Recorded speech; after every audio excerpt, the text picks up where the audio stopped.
Jésus guérit un malade. Jésus était entré un jour de sabbat dans la maison de l'un de ses chefs des pharisiens pour prendre un repas. Et ceux-ci l'observaient, et voici qu'un homme hydropique était devant lui. Jésus prit la parole et dit aux docteurs de la loi et aux pharisiens, « Est-il permis ou non d'opérer une guérison pendant le sabbat ?» Ils gardèrent le silence. Alors il prit le malade, il guérit et le renvoya. Puis il leur dit, « Lequel de vous, si son fils ou son bœuf tombe dans un puits, ne la retirera pas aussitôt le jour du sabbat ?» Et ils ne furent pas capables de répondre à cela. Il adressa ensuite une parabole aux invités parce qu'il remarquait comment ceux-ci choisissaient les premières places. Il leur dit, « Lorsque tu es invité par quelqu'un à des noces, ne va pas occuper la première place, de peur qu'une personne puisse considérer que toi n'étais invité, et que celui qui vous a invité l'un et l'autre ne vienne te dire, « Cède-lui la place ». Tu auras alors la honte d'aller occuper la dernière place.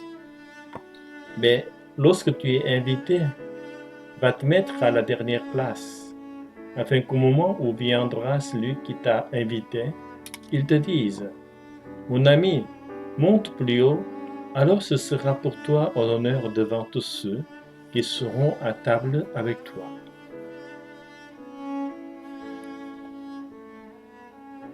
En effet, quiconque s'élève sera abaissé, et celui qui s'abaisse sera élevé.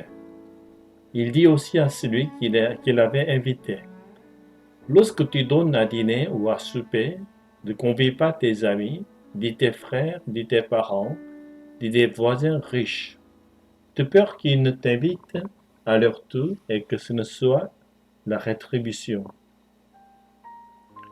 Mais lorsque tu donnes un festin, invite tes pauvres, tes estropiés, tes boiteux, tes aveugles.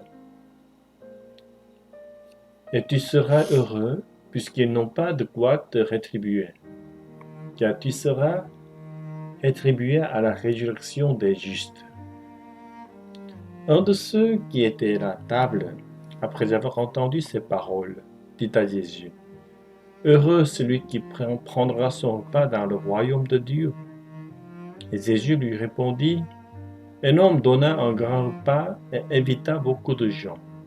À l'heure du repas, il envoya son serviteur dire aux invités, « Venez, car tout est déjà prêt. » Mais tous unanimement se mirent à s'excuser. Le premier lui dit, « J'ai acheté un champ et je suis contraint d'aller le voir. Tiens-moi, je te prie, pour excuse. » Un autre dit, « J'ai acheté 5 paires de bœufs et je vais les essayer. Tiens-moi, je te prie pour excuser. » Un autre dit, « Je viens de me marier et c'est pourquoi je ne puis venir. » Le serviteur, de retour, rapporta ces choses à son maître. Alors le maître de maison, irrité, dit à son serviteur, « Va promptement sur les places et dans les rues de la ville et amène ici les pauvres, les estropiés, les aveugles et les boiteux. » Le serviteur dit, « Maître, ce que tu as ordonné a été fait. Il y a encore de la place. » Et le maître dit au serviteur, « Va par les chemins et le long des haies, contrains les gens d'entrer afin que ma maison soit remplie. Car, je vous le dis, aucun de ces hommes qui avaient été invités ne goûtera de mon repas. » De grandes foules faisaient route avec Jésus. Il se retourna et il leur dit, « Si quelqu'un vient à moi et s'il n'est pas son père, sa mère, sa femme, ses enfants, ses frères et ses sœurs, et même sa propre vie, il ne peut être mon disciple. Et quiconque ne porte pas sa croix et ne me suit pas, ne peut être mon disciple.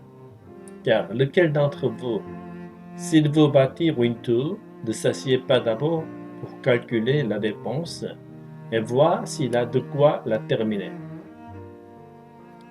De peur qu'après avoir posé les fondations, il ne soit pas capable d'achever, et que tous ceux qui le verront ne se moquent et ne disent: cet homme a commencé à bâtir et n'a pas été capable d'achever. Ou que le roi, s'il part pour s'engager dans une guerre contre un autre roi, ne s'assied pas d'abord pour examiner s'il a le pouvoir, avec 10 000 hommes, de marcher à la rencontre de celui qui vient contre lui avec 20 000. Tandis que l'autre est encore loin, il lui envoie une ambassade pour demander les conditions de paix. Ainsi donc, quiconque d'entre vous ne renonce pas à tout ce qu'il possède ne peut être mon disciple. Le sel est une bonne chose, mais si le sel devient fade, avec quoi l'assaisonnera-t-on? Il n'est inutile ni pour la terre ni pour le fumier. On le jette d'eau. Que celui qui a des oreilles pour entendre, entende.